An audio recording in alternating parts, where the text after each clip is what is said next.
मेरे संग संग चलते हैं बाबा, मेरे संग संग चलते हैं बाबा, मेरे संग संग चलते हैं बाबा।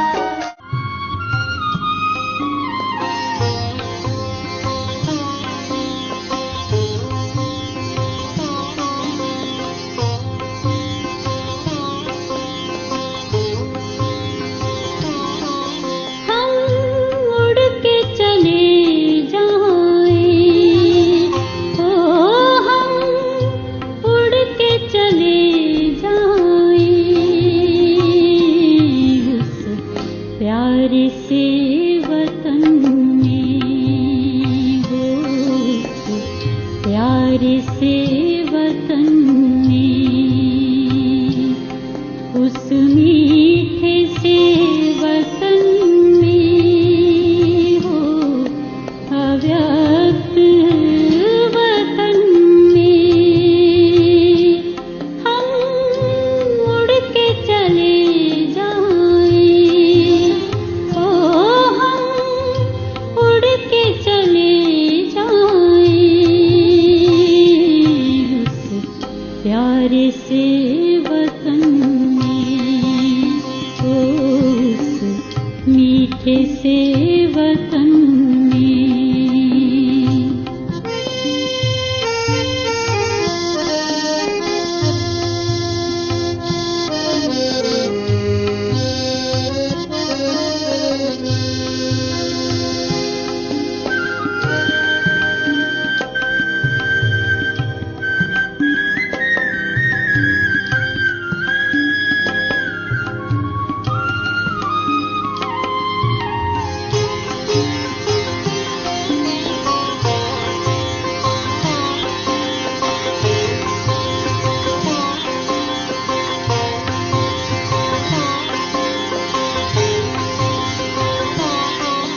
जाना है वहाँ हमको जहाँ बाप और दादा है, वो जाना है वहाँ हमको जहाँ बाप और दादा है, बनना है दुनिया भी ना याद आए, याद आए तो बस अपना वो वतन भी याद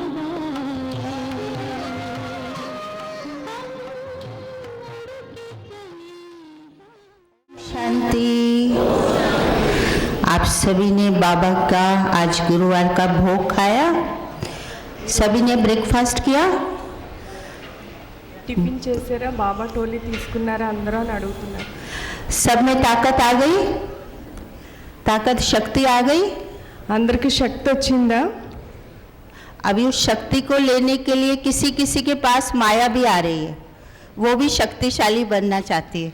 మీరు మీ యొక్క శక్తిని తీసుకోవడానికి మళ్ళీ మీ దగ్గరికి మాయ కూడా వస్తుంది అంటున్నారు. माया के नाम से सब एक्टिव हो गए। अभी सभी थोड़ा खड़े हो जाएंगे।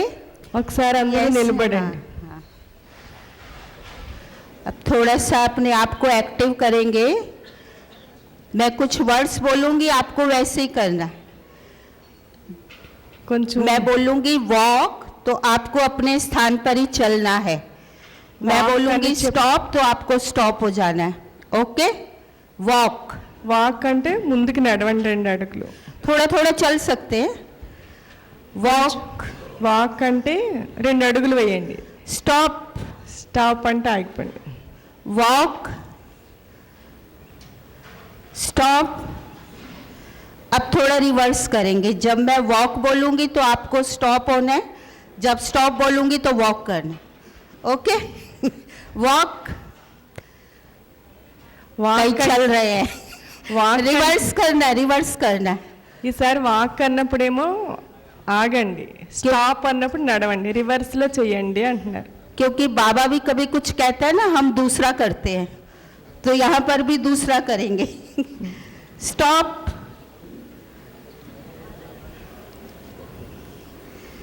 Okay, jump. अब इसको भी रिवर्स करेंगे। जब मैं जंप बोलूंगी तो आपको डांस करना है, जब डांस बोलूंगी तो जंप करना है। Jump, very good. डांस, अभी डांस ही हो रहा है। डांस पे जंप करना है और जंप पर डांस करना है। Jump, dance, jump, dance. Okay, very good. तो अभी वैसा ही रिवर्स होगा। स्टॉप बोलूंगी तो वॉक, वॉक बोलूंगी तो स्टॉप, डांस बोलूंगी तो जंप, जंप बोलूंगी तो डांस। ఇప్పుడు అన్నీ स्टॉप, स्टॉप, నడవండి. वॉक, ये चल रहे हैं। Walk, stop, jump, dance.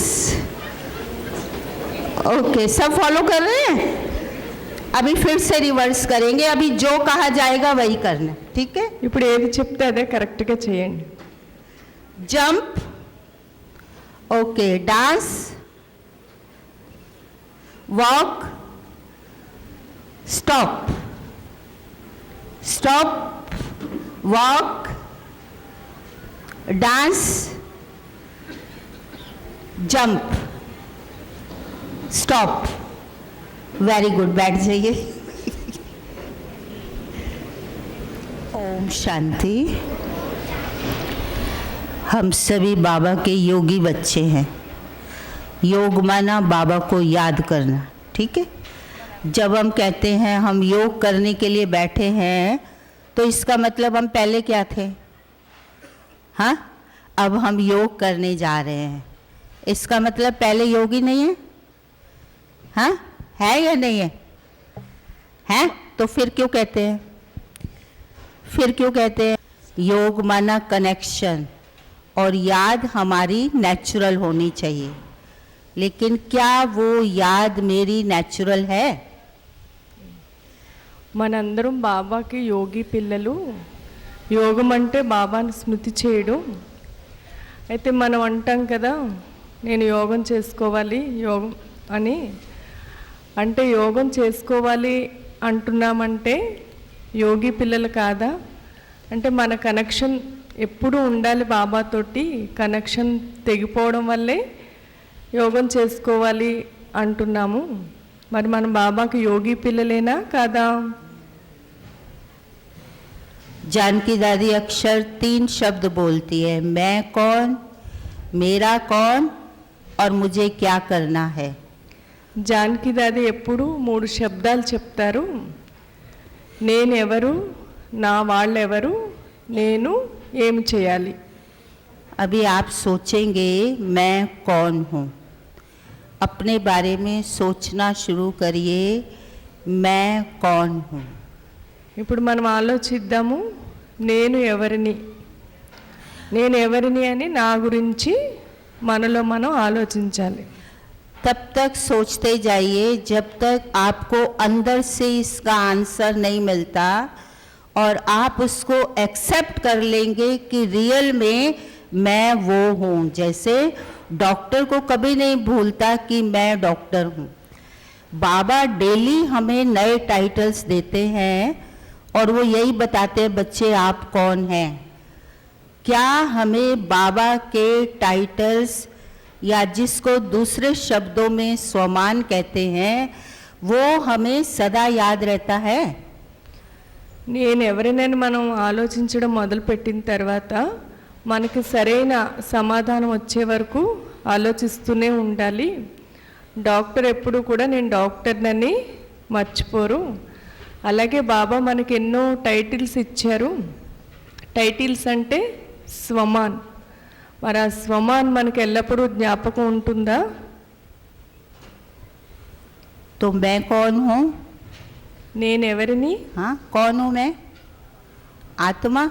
आत्मा तो बाहर के लोग भी है ना, वो भी शरीर तो नहीं है ना, वो भी आत्मा है।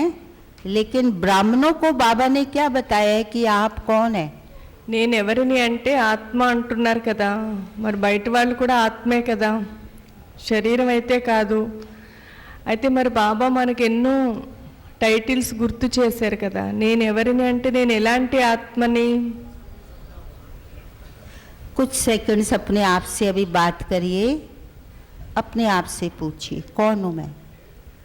కాసేపు మనసులో మిమ్మల్ని మీరే ప్రశ్నించుకోండి, నేను ఎవరిని అని.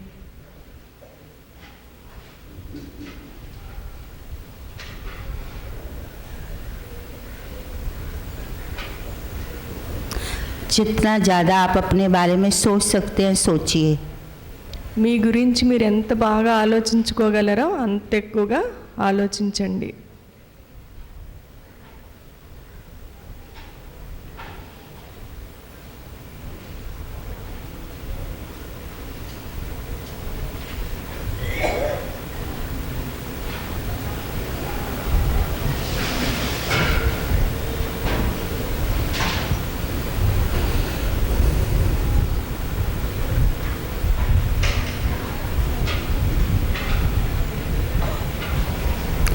सोच लिया?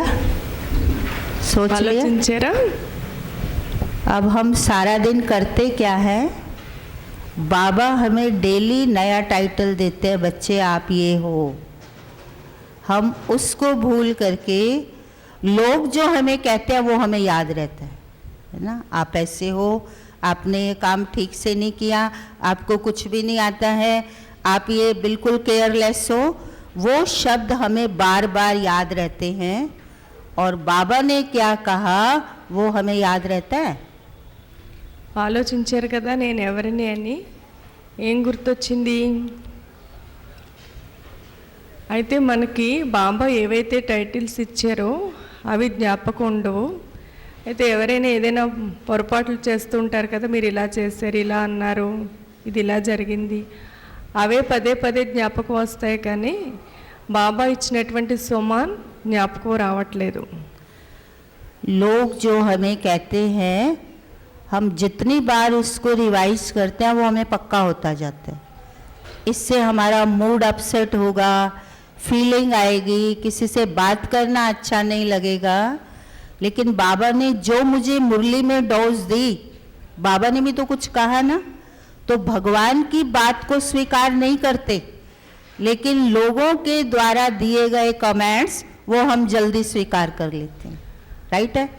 ऐसे ఎవరైనా करते हैं ना। ఏదైనా అంటారు కదా, ఆ మాటలు మనకి జ్ఞాపకం ఉంటాయి, దానివల్ల మూడ్ ఆఫ్ అయిపోతుంది, ఎదుటి వాళ్ళతో సరిగ్గా మాట్లాడాలని అనిపించదు, ఆ విషయాలు మన మనసుని పాడు చేస్తాయి. అవేమో మనం జ్ఞాపకం పెట్టుకుని పదే పదే జ్ఞాపకం చేసుకుంటాం. మరి బాబా చెప్పినటువంటి టైటిల్స్ని గుర్తు చేసుకోవట్లేదు. అవునా, నిజమేనా? इसलिए बाबा कहते बच्चे बार बार जो हमारा बेसिक लेसन है, बच्चे अपने को आत्मा समझकर मुझे याद करो। इसके पीछे बहुत बड़ा रहस्य है। आत्मा माना 7 क्वालिटीज ऑफ द सोल, उसको प्रैक्टिकली इम्प्लीमेंट हमने कितना किया है, जिसको बाबा कहते बच्चे देही अभिमानी होकर के रहो। అందుకే బాబా పదే పదే గుర్తు చేస్తూ ఉంటారు, స్వయాన్ని ఆత్మగా భావించి ప్రతి పని చేయండి అని.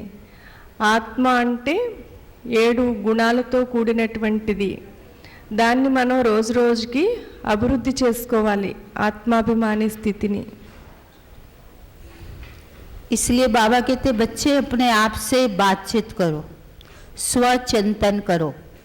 स्वचिंतन माना मेरी क्या क्वालिटीज बाबा ने मुझे दी है, पहले मेरे अंदर क्या था वो नेगेटिव नहीं सोचो। हम केयरलेस थे, फीलिंग में आते थे, जोश में आते थे। अगर वही थिंकिंग हमारी बार बार होगी तो इंग्लिश में जो कहा जाता है as you think so you shall become, हम वैसा ही बन जाते हैं जैसी हमारी थिंकिंग होती है। इसलिए बाबा रोज रोज हमको पहला पाठ पक्का कराते हैं। బాబా ప్రతిరోజు మనకి మొదటి పాఠాన్ని పక్కా చేయిస్తున్నారు.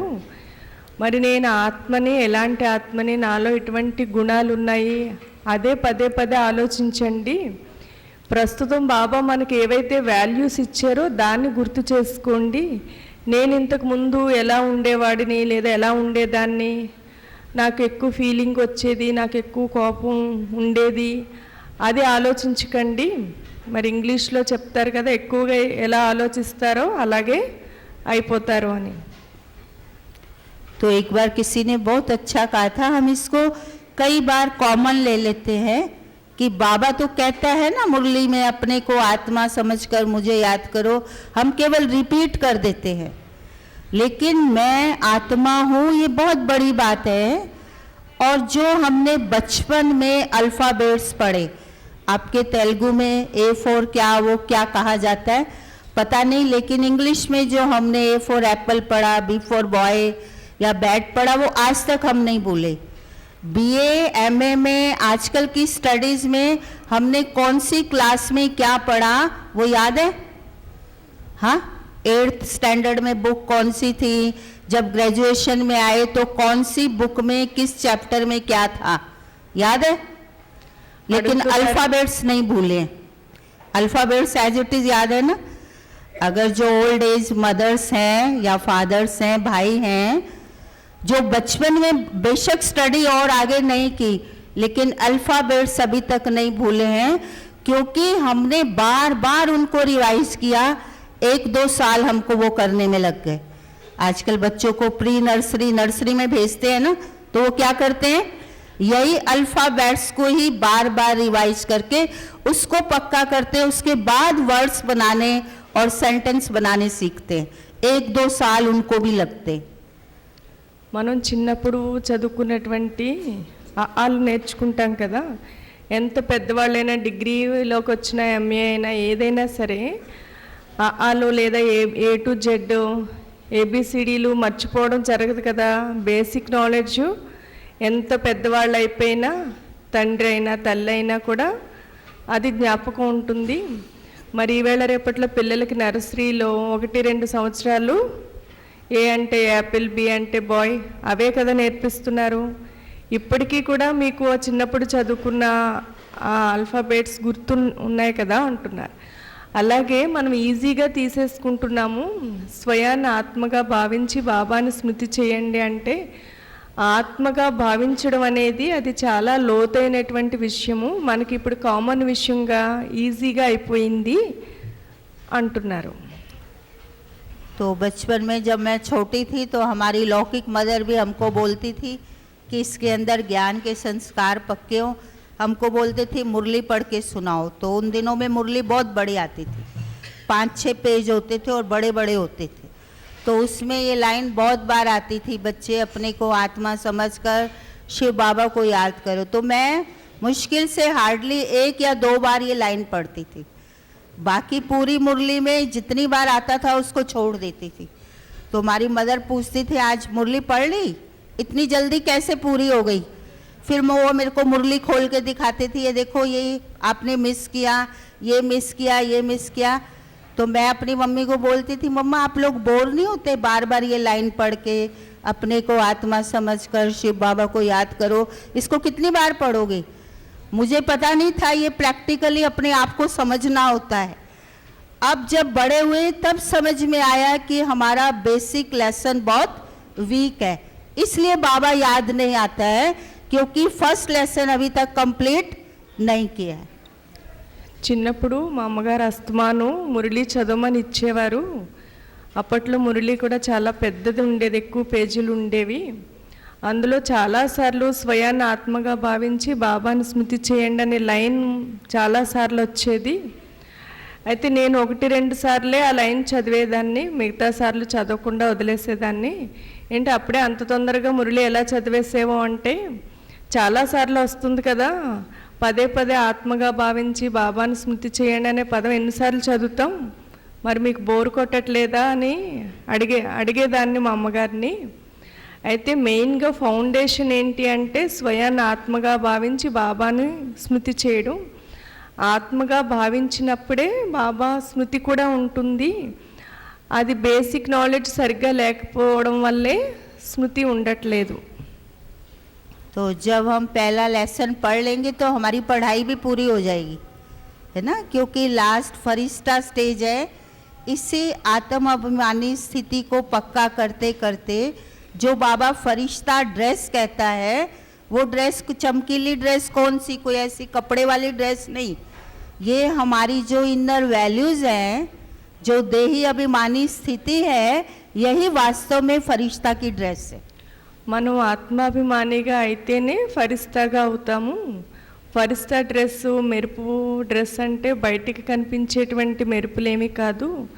ఆంతరంగిక విలువలు ఏవైతే ఉన్నాయో, ఆత్మ యొక్క నిజ గుణాలు ఏవైతే ఉన్నాయో అవి బయటకు వచ్చినప్పుడే మనం ఫరిస్తాగా తయారవుతాం.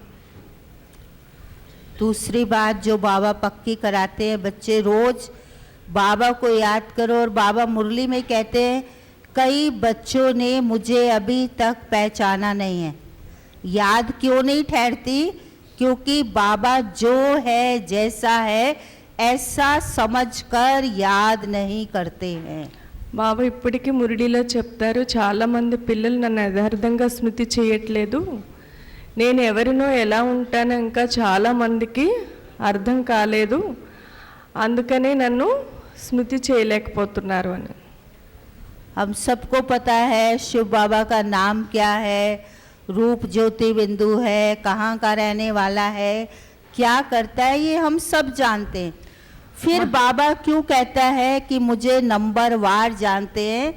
अर्थात भगवान जो रोज कह रहा है वो भगवान वर्ल्ड ऑलमाइटी अथॉरिटी है, वो मुझे क्या श्रीमत दे रहा है, क्या कह रहा है, क्या मुझे उसकी इतनी वैल्यू है? మరి మనందరికీ తెలుసు కదా బాబా పేరేంటి, బాబా కర్తవ్యం ఏంటి, నివాస స్థానం ఎక్కడ, తెలిసినా కూడా బాబా ఏమంటున్నారు, నేను ఎవరినో ఎలా ఉంటానో నన్ను ఇంకా చాలామంది పిల్లలు యథార్థంగా తెలుసుకోలేదని.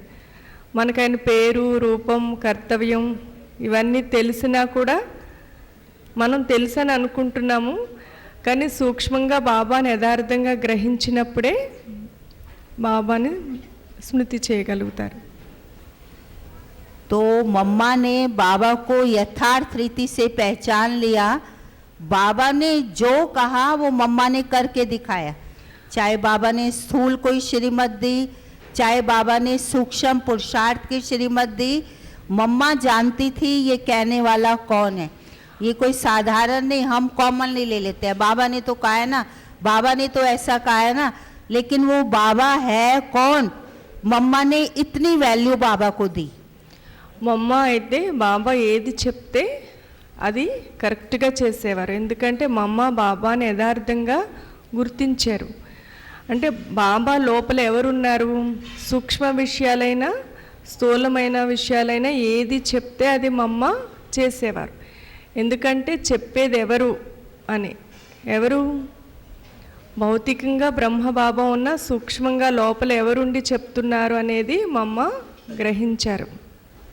तो कल दीदी कह रहे थे ना निश्चय के कुछ एग्जाम्पल्स, तो सिंपली आपको ये स्टोरीज हैं छोटी छोटी यज्ञ की कि कैसे बाबा निश्चय के टेस्ट लेता था। एक बार बाबा ने बच्चों को सबको बोला, जब ये ईश्वर विश्वविद्यालय की हमारी यज्ञ की स्थापना हुई, 350 लोग थे और ज़्यादातर तो उसमें बहनें थी, छोटी छोटी कन्याएं, बच्चे, माताएं थी। तो बाबा ने कहा बच्चे बरसात आने वाली है, ये पहले बोला धूप है, गेहूं बाहर सुखा दो। गेहूं सारा बाहर सुखा दिया गया। मैं थोड़ा बता दूं फिर आप बताएं। फिर बाबा ने थोड़ी देर के बाद कहा बरसात आने वाली है, इसको जल्दी से इकट्ठा करो। तो जल्दी से इकट्ठा कर लिया, बोरियों में डाल दिया। अब भाई तो नहीं थे ना, कैसे उठाएंगे? तो वो गुलजार दादी हमको बताती थी, ऐसे बाबा ने हमको सिखाया कि 5-5, 6-6 बहनें ऐसे अपना हाथ करो और उस बोरी को उठाओ और उसको स्टोर में गोडाउन में रख दो। तो हमने ऐसे किया, बारिश आ गई और हमने जल्दी जल्दी गेहूँ भर दिया। लेकिन सेकंड टाइम बाबा ने थोड़े दिन के बाद कहा ये दीवार गिर जाएगी, जहाँ आप बैठे हो ना अभी, ये दीवार थोड़ी देर में गिरने वाली है। तो सब लोग दीवार को देखते रहे, दीवार गिरी नहीं।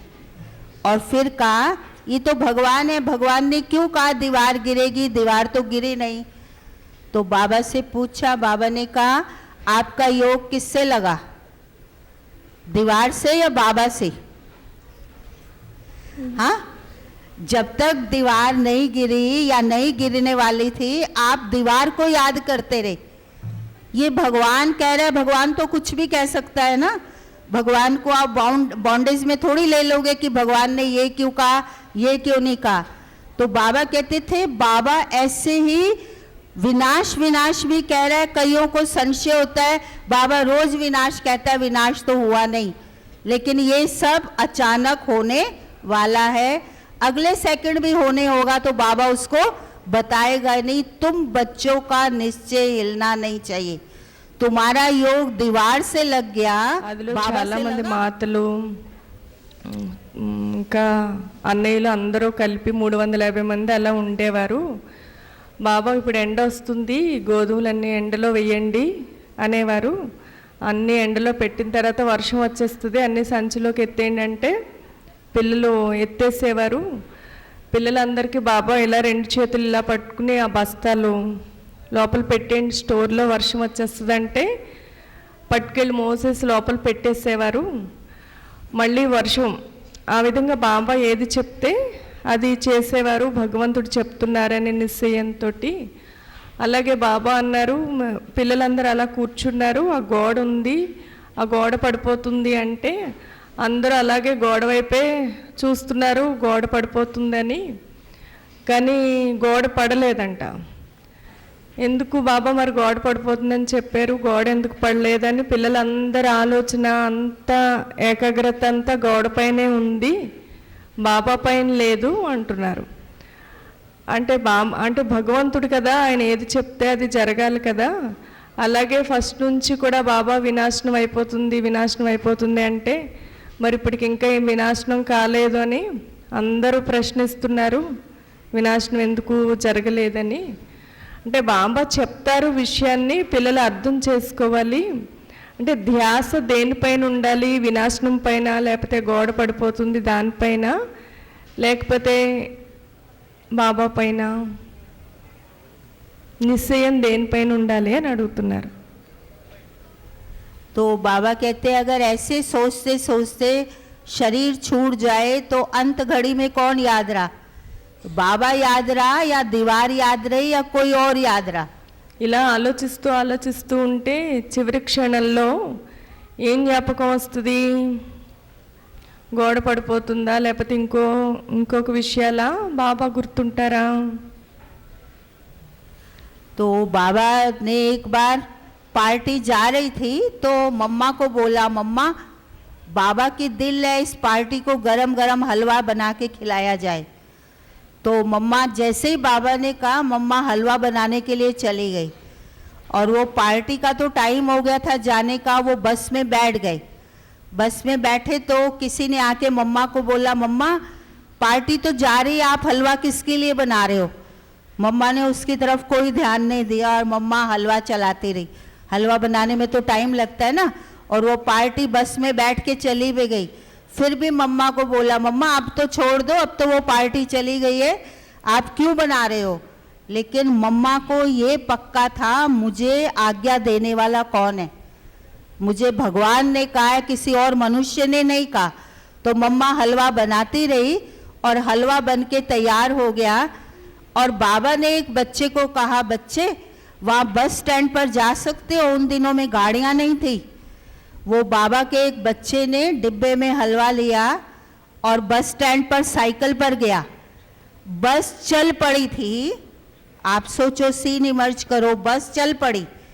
और इतने में कंडक्टर ने देखा कोई बी के भाई वाइट ड्रेस वाला, और वो साइकिल पर तेजी से आ रहा है और उसने हाथ ऐसे किया और उसने बस रोक दी। बस रोक दी और वो भाई ने उस पार्टी को बोला, ये मम्मा ने आपके लिए गरम गरम हलवा बना के भेजा है। तो वो लोग कितने खुश हो गए, हर एक के आंखों में आंसू थे कि हमारा मम्मा बाबा का कितना प्यार है। हम बस में बैठ गए तो भी मम्मा बाबा ने हमारे लिए हलवा बना करके भेजा। तो वो कभी भूलेंगे, भूलेंगे? तो ये टेस्ट था मम्मा के लिए भी एक निश्चय का। तो मम्मा ने छोटी छोटी बातों में बाबा को बहुत वैल्यू दी कि मुझे श्रीमत कौन दे रहा है। అర్థమైంది అందరికీ? क्लियर हो गया हलवे की बात? तो చెప్పక్కర్లేదా? अच्छा, किसी को थोड़ा బాబాని కలుసుకోవడానికి వచ్చేవారు కదా పార్టీ అందరూ వెళ్ళిపోతుంటే బాబా అన్నారట మా అమ్మతో, నాకు వీళ్ళకి హల్వా తినిపించాలని ఉంది అన్నారట.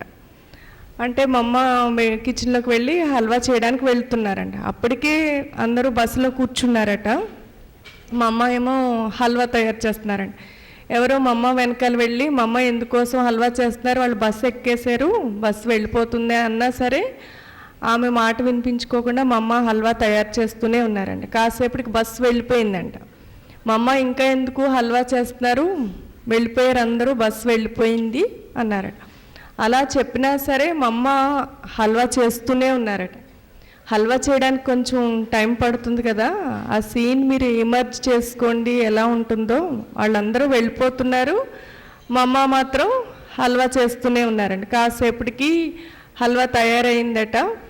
బాబా అడిగారట, హల్వా తయారైందా అంటే మా అమ్మ హల్వా తయారు చేసి ఇచ్చారంట. అంటే మా అమ్మకి మనసులో ఏంటి పక్కా నిశ్చయమంటే, ఆ విషయాన్ని చెప్పింది ఎవరు, ఆజ్ఞ ఇచ్చింది ఎవరు? స్వయంగా భగవంతుడు ఆజ్ఞ ఇచ్చారు. ఆ రహస్యం ఆయనకి తెలుసు, ఎందుకు చేయమన్నారో, ఆ హల్వా ఎలా చేరుకుంటుందో ఆయనకి తెలుసు కదా. అందుకని ఎవరేం చెప్పినా ఆ విషయాలు మాత్రం మా అమ్మ పట్టించుకోలేదు, హల్వా చేశారు. చేస్తే బాబా ఒక అన్నయ్యకి ఇచ్చి సైకిల్ మీద పంపించారంట. బస్సు అప్పటికే వెళ్ళిపోయింది. ఆ అన్నయ్య వైట్ డ్రెస్ వేసుకుంటారు కదా, హల్వా పట్టుకుని చాలా స్పీడ్గా సైకిల్ తొక్కుకుంటూ బస్సు వెనకాల వెళ్తుంటే కండక్టర్ బస్సులో నుండి చూసి ఎవరో వస్తున్నారు బీకే అని బస్సు ఆఫ్ చేశారండి. వేడివేడి హల్వా పట్టుకెళ్ళి బస్సులో ఇచ్చారంట పిల్లలందరికీ. అప్పుడు అందరూ చాలా సంతోషపడ్డారంట. మా అమ్మ బాబాకి మేమంటే ఎంత ప్రేమ, ఇంత వేడివేడి హల్వా తయారు చేసి మా కోసం పంపించారని. ఆ విషయాన్ని ఇంకెప్పటికైనా ఎవరైనా మర్చిపోగలుగుతారా? ఒకసారి అలాంటి సీన్ జరిగిందంటే ఎన్ని సంవత్సరాలైనా మా అమ్మ బాబా మా కోసం ఇలా వేడివేడి హల్వా ఎవరికో ఇచ్చి పంపించారు అంటే బాబాకి పిల్లల పైన ఉన్నటువంటి ప్రేమ, ఇంకోటి మా అమ్మకి భగవంతుడి పైన ఉన్నటువంటి నిశ్చయం. तो बाबा भी हर एक की भावना को देखता था, मेरे प्रति, भगवान के प्रति बच्चों के दिल में भावना क्या है। एक बार कोई पार्टी में से, मतलब जैसे दादियाँ जाती थी मधुबन से, बाबा टूर पे भेजता था, तो मनोहर दादी को एक बार, मनोहर दादी हमारी यज्ञ की पुरानी दादी जो अनेक वर्षों तक यज्ञ की हिस्ट्री हर एक को मधुबन में जो भी ग्रुप जाते थे उनको सुनाती थी। तो मनोहर दादी ने एक बार कहा, मैं एक बार चने किसी ने मेरे को दिए और सामान भी दिया, भुना हुआ चना होता है ना, वो दिया, और वो कपड़ा बहुत गंदा था। तो मैंने इसलिए भंडारे में ही उस कपड़े को भी और चने को छोड़ दिया, सारा सामान भी वहाँ पर दे दिया और बाबा को सिर्फ आके बता दिया, बाबा मैं टूर पे गई थी तो फलाने फलाने ने ये दिया, बाबा एक थोड़े से चने भी थे पोटली में, वो मैं भंडारे में छोड़ के आ गई हूँ। तो बाबा ने कहा बच्चे उसको ले करके आओ। तो उनको लज्जा आने लगी कि वो इतना गंदा रुमाल है और बाबा के सामने कैसे लेकर के जाऊं। बाबा ने फिर दोबारा कहा बच्चे उस रुमाल को लेकर के आओ, और बाबा ने वो चने खोले, उस रुमाल को खोला तो चने का छिलका उतरा हुआ था, और जो शास्त्रों में गायन है भगवान ने वो बेर खाए भीलनी के, तो बाबा एक एक चने को खाने लगा। और मनोहर दादी को कहा बच्ची तुमने ये नहीं देखा, तुम मेरे सामने नहीं लेके आई, तुमने ये नहीं देखा, वो बच्ची एक एक चने का छिलका उतार रही थी और बाबा बाबा कर रही थी। तो बाबा भी इमोशनल हो गए, बाबा की आंखों में भी स्नेह के आंसू थे। तो बाबा ने कहा बच्ची का निश्चय कि ये इतने से चने भी भगवान मेरे स्वीकार कर लेगा, तो बाबा ने वो स्वीकार किया। మీ అందరికీ తెలుసు కదా, మధుబన్లో మనోహర్ దాదీజీ ఉండేవారు. మనోహర్ దాదా ఎప్పుడు ఎవరో పార్టీ వెళ్ళినా హిస్టరీ చెప్పేవారు, యజ్ఞం యొక్క చరిత్ర కూర్చోబెట్టి చాలా ఓపిక్గా చెప్పేవారు అన్నమాట. అయితే మనోహర్ దాది ఒకసారి పార్టీని తీసుకొచ్చినప్పుడు ఎవరో దాది యజ్ఞం కోసం అన్నీ ఇస్తారు కదా, ఇచ్చినవన్నీ కూడా తెచ్చి స్టోర్లో పెట్టేశారట. అయితే ఇంక చాలా ఉన్నాయి, అందులో ఒకటి మాత్రం ఒక కర్చీఫ్లో శనగలు మూట కట్టి ఇచ్చారట. అది ఆ క్లాత్ కూడా బాగా మురికిగా మాసిపోయినట్టుందట. అందుకని అది దాని గురించి బాబాకి ఏమీ చెప్పలేదు, మిగతా ఇచ్చినవన్నీ చెప్పారట, కానీ అది శనగలు ఇచ్చారని బాబాకి చెప్పలేదట. బాబా ఏమేమి ఇచ్చారు ఏం తెచ్చేవని అడిగితే అన్నీ చెప్పారట. లాస్ట్కి శనగలు ఇవ్వలేదా అని అడిగారట బాబా. ఇచ్చారు బాబా అనేసి అది పట్టురమ్మన్నారట బాబా. అది ఆమె సిగ్గుపడతారండి బాబా దగ్గరికి పట్టుకెళ్ళడానికి, అది మాసిపోయింది నల్లగా ఉందనేసి. బాబా ఏమో అదే పట్టురమ్మన్నారంట. తెచ్చి పదే పదే బాబా అడుగుతున్నారంట, ఇది నువ్వు చూడలేదా, ఇది ఇందులో ఏముందో నీకు తెలీదా, ఎందుకు అంటే చూసి చెప్పలేదని ఆమె అనట్లేదు కదా, నువ్వు చూడలేదా, ఇది నీకు తెలీదా అని బాబా అడుగుతున్నారంట. బాబా అది విప్పి ఆ శనగలు బాబా తింటున్నారంట. బాబా కంట్లోంచి కూడా నీళ్ళు వస్తున్నాయంట. ఎవరైతే అవి బాబాకి పంపించారో ఆ ఆత్మ చాలా ప్రేమతోటి నిశ్చయంతో ఆ శనగలు పైన ఉన్న తొక్కలన్నీ కూడా ఒలిచి బాబా కోసమని యజ్ఞం కోసమని ఎంతో కష్టపడి పంపించారంట. మరి చరిత్రలో చెప్తారు కదా, రేగుపళ్ళు తిన్నారు, లేకపోతే ఎంగిలి అరటిపండు తిన్నారు, కృష్ణుడు అటుకులు తిన్నాడని, అదంతా చరిత్ర ఇక్కడదే. ఆ ఆత్మ యొక్క స్నేహాన్ని తలుచుకుని బాబా కళ్ళ నుంచి కూడా నీళ్ళు వచ్చినాయి అని చెప్తున్నారు. तो बाबा भी बच्चों की भावना को देखता है, प्यार को देखता है. कल था ना कि साधना के लिए भावना, भगवान के प्रति निश्चय, भगवान के प्रति भावना, और बाबा की भी बच्चों की भावना को बाबा देखता था. एक बार कोई इतने से चावल लेके गया, बाबा को कोई माता पार्टी में आई और कहा आज ये चावल बाबा को बनेंगे, चावल का भोग लगाना. अब वो चावल इतना सा खाने वाले इतने से, तो वो भंडारी कहने लगी इतने से चावल सबको कैसे भोग में खिलाऊंगी. तो बाबा को बोला, बाबा देखो इतने से चावल है, और वो माता कहती है आज इसका भोग बनाना है, कैसे ये सारे सबको भोग तो पूरा नहीं होगा. तो बाबा ने कहा कोई बात नहीं बच्ची, उसकी भावना है, तुम इसकी खीर बना दो. अब खीर में कितने चाहिए चावल, खीर में तो कम चाहिए ना. और वो खीर बन गई, सबको स्वीकार हुआ, बच भी गया. तो बाबा ने कैसे उस आत्मा की भावना को पूरा किया.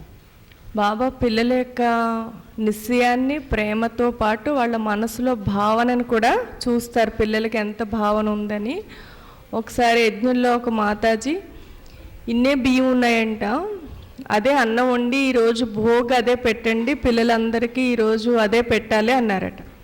ఇంకొకరు అన్నారంట కొంచెం వండితే ఇంతమందికి ఎలా సరిపోతుంది అని చెప్పినా సరే ఈరోజు ఎలాగైనా సరే భోగ్ అదే అన్నారు. అంటే బాబాకి చెప్పారంటే బాబా ఇన్ని బియ్యం ఉన్నాయి అవే వండి అందరికీ పెట్టమంటున్నారు, అదే అన్నం వండి పెట్టమంటున్నారు, ఏం చేయమంటారు అంటే బాబా అన్నారట పాయసం తయారు చేయండి. పాయసం తయారు చేస్తే పాయసానికైతే ఎక్కువ బియ్యం అవసరం ఉండదు కదా. అప్పుడు పాయసం తయారు చేశారు, పిల్లలందరికీ కూడా పెట్టారు. అది ఆ మాత యొక్క మనసులో భావన పూర్తయింది, పాయసం అందరికీ వచ్చింది. అంటే అక్కడ వస్తువు ఎంత ఉంది అనేది కాదు, పిల్లల యొక్క భావనను బట్టి బాబా సలహా కూడా ఇస్తారు, స్వీకరిస్తారు. तो एक बार जैसे बताया मम्मा को तो बहुत निश्चय था ना, तो मम्मा बाबा की हर आज्ञा को पूरा करती थी. तो जब यज्ञ ट्रांसफ़र हो गया इंडिया में और माउंट आबू में ब्रिज कोठी पहले ली गई, वहीं से ही बैगरी पार्ट शुरू हो गया. कई झाड़ हिला, कहीं चले गए, पता नहीं अब तो यज्ञ में कुछ भी नहीं है, हमको आगे खाने को मिलेगा या नहीं मिलेगा, ये तो एक टेस्ट था. तो बाबा ने एक बार मम्मा को बोला कुछ नहीं है, बाबा सुबह सुबह लेके जाता है पहाड़ी पर, और जो ये फल होता है ना जंगली फल, बेर और ये सबको बाबा खिला देता था, तो ये सारा नाश्ता हो जाता था. तो बाबा एक बार कहता है मम्मा को, मम्मा होली आ गई है, बच्चों को जलेबी खिलानी है. मम्मा जलेबी बनेगी? और मम्मा कहती है जी बाबा, और उसकी जगह हम होते तो हम कहते दीदी को पता नहीं है क्या किचन में कुछ भी नहीं है, और बोल रही है जलेबी बना दो। ऐसे जलेबी बनती है क्या? हम उनकी जगह होते तो हम क्या करते? ऐसे ही बोलते। और मम्मा ने जी बाबा कहा तो क्या हुआ, एक यज्ञ से बहन जिसके ऊपर बहुत बंधन थे उसको उसका पति यज्ञ से ले गया था, ओम मंडली से ले गया था। काफ़ी सालों के बाद वो घूमना, जैसे हर साल कहीं घूमने के लिए जाते हैं ना, तो उसका पति हिल स्टेशन, उसको तो नहीं पता था ये ओम मंडली वाले यहाँ पर आकर के पहुँचे हुए हैं, तो वो माउंट आबू लेकर के गया। और जो बाबा का बंगला था ब्रिज कोठी, वहाँ पर रेड लाइट जल रही थी और उसके पीछे ही उनका होटल था। तो वो समझ गया और वाइट ड्रेस में बहनों को देखा तो अपनी युगल को बोलता है तुम्हारी ये ओम मंडली वाले यहाँ पर भी आ गए हैं। तो अब उसको भी, उसकी युगल को भी पता नहीं था, वो तो अंदर से बहुत खुश हो गई। अब वो रात को सो रहा है और उसको स्वप्न आ रहा है कि तुम जाकर के वहाँ पर अमाउंट दो, अपनी युगल को अमाउंट दो, वो वहाँ पर दे करके आएगी। ये थॉट उसको सोने नहीं दे रहा और वो सुबह उठते ही बोलता है अपनी युगल को, तुम बहुत बार बोलती थी ना कि मुझे वहाँ पर कुछ अमाउंट देना है, ये लो जा करके दे करके आ जाओ। ये मेरे को रात भर से ये संकल्प मुझे सोने नहीं दे रहा है। अब वो अमाउंट आया, उससे मैदा, तेल, चीनी जो भी आना था और जलेबी बन गई और जलेबी का भोग बाबा को भी लगा और सबको लगा। तो ये सब क्या था? मम्मा का बाबा के ऊपर निश्चय और हांजी का पाठ पक्का। ఒకసారి యజ్ఞంలో పాకిస్తాన్ నుండి ఇండియాకి వచ్చినప్పుడు ఫస్ట్ బ్రిడ్జ్ కోటికి వచ్చారు. వచ్చినప్పుడు బాబా అన్నారట పిల్లలందరికీ జిలేబీ చేసి పెట్టాలి అని. అప్పటికే పేదరికం బెగ్గరి పార్ట్ వచ్చింది, యజ్ఞంలో ఏమీ లేవు. అదే విషయం ఇంకెవరికైనా చెప్తే ఏమీ లేవు, ఇప్పుడు జిలేబీ చేసి పెట్టమంటున్నారు, పిండి లేదు, ఏ వస్తువు లేదు, ఎలా చేస్తాము, బాబా ఇలా చెప్తున్నారేంటి అంటాం. అదే ప్లేస్లో మనం ఉంటే మా అమ్మ అన్నారంట జీ బాబా అలాగే చేసి పెడతాను అని చెప్పారట. అయితే అక్కడ అప్పటికే చాలామంది పిల్లలు వెళ్ళిపోయారు. యజ్ఞంలో తినడానికి ఉండడానికి ఏమీ లేకపోవడం వల్ల ఇప్పుడే ఏమీ లేవు, తర్వాత ఏముంటాయి అనేసి కొందరికి బాబా పైన నిశ్చయం లేకపోవడం వల్ల యజ్ఞం నుంచి వదిలి వెళ్ళిపోయారు. అలాగే బాబా రోజు వీళ్ళకి టిఫిన్ అది తయారు చేయడం, అది యజ్ఞంలో ఏమీ ఉండకపోవడం వల్ల బాబా పర్వతాలపైకి అది తీసుకువెళ్ళి ఆ కొండల్లో రేగిపళ్ళు అవి దొరుకుతాయి కదా, అవే తినిపించేవారంట. అదే పిల్లలందరికీ టిఫిన్. అయితే అలాగా యజ్ఞంలో నుండి వెళ్ళిపోయిన ఒక మాతాజీ, వాళ్ళు కూడా పాకిస్తాన్ నుంచి బ్రిడ్జ్ కోటి వెనకాలే వాళ్ళది ఒక హోటల్ ఉందట. ఆ మాతాజీ హస్బెండ్ హోటల్ నడిపిస్తారన్నమాట. అయితే ఆయన అన్నారట మీ ఓం మండలి వాళ్ళు ఇక్కడికి కూడా వచ్చేసారు, ఇది ఇక్కడే ఉన్నారు అని చెప్పారట. చెప్తే ఆవిడకి లోపల చాలా సంతోషం వచ్చేసిందట. అయితే ఆయనకి రాత్రంతా కల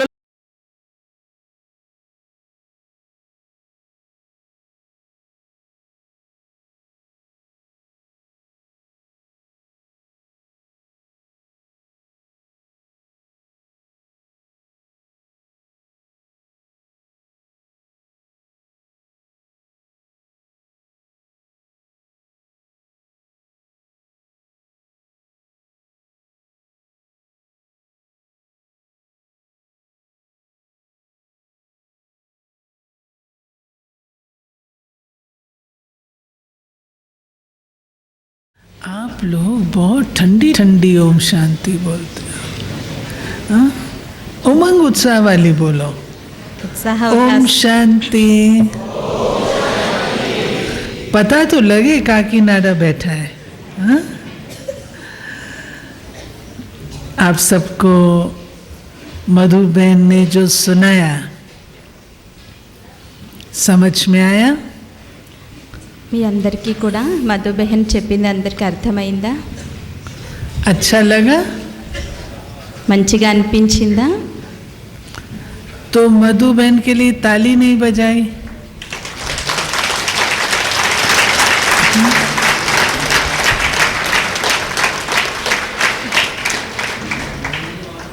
इसने अपना परिचय दिया या नहीं पता नहीं। परिचय दिया नहीं। ये 1.5 साल की थी, 1.5 years old। చిన్నప్పుడు तब अपनी माँ के साथ और नानी माँ के साथ करोल बाग में आती थी, दिल्ली पांडव भवन। వాళ్ళ అమ్మగారు వాళ్ళ నానమ్మతోటి కరోల్ బాగ్లో అప్పుడు సెంటర్కి వచ్చేవారు ఢిల్లీలో. पांडव भवन से पहले करोल बाग था। అంటే పాండవ భవన్ కంటే ముందు ఫస్ట్ కరోల్ బాగ్లో ఉండేది. तो करोल बाग में दादी प्रकाश मणि क्लास टीचर थी। కరోల్ బాగ్లో ఉన్నప్పుడు ప్రకాష్ మణి దాది అప్పుడు క్లాస్ టీచర్. प्रकाश मणि दादी और रुक्मणी दादी, ప్రకాష్ మణి దాది, రుక్మిణి దాది, पालू दादी పాలు దాది, और ऑलराउंडर दादी, ఆల్రౌండర్ దాది, और फिर गुलजार दादी। గుల్జార్ దాది. तो सब दादियों की परवरिश मिली है। ఆ దాదీలందరి పాలన జరిగింది అక్కడ. भाग्यशाली है ना?